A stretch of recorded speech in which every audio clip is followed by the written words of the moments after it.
Hello friends, welcome back. So in this video, we will create our Shopify store. So just go to Google and type Shopify partner account, okay, and hit enter. So this is the first link. You need to click on this. And if you already have a Shopify account, then you need to click on login. Otherwise, you need to click on join now. So once you click on join now, you need to fill this form, your email ID, first name, last name, password, and then create account.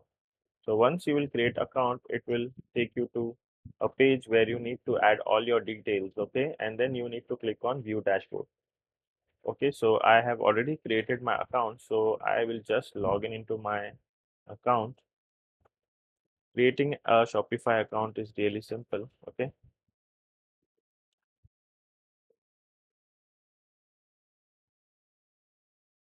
If you have done a new sign up, then it will ask you to confirm your email. So you just need to log in to your email and then you need to confirm the email ID. So once you confirm the email ID, then you will end up on this page, get started. Okay.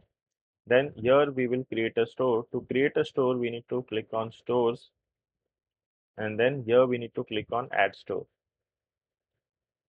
And here there are two options, pick a store type. So we will select development store and here we will name the store as JAMstack shop. Okay, so this will be the URL and here I will add a password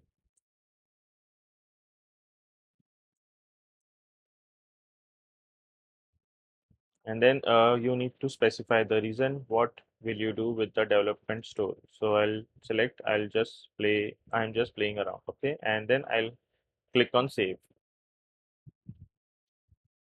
So it will create our store.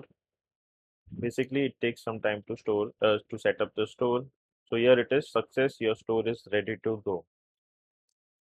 So now it will redirect us to the home page and here we can add the product. Okay, so if I click on products, so from here you can add a product, which we will do in the later lectures. Okay, so we have successfully created our store, our Shopify store. So this is it for this video and I'll see you in the next video.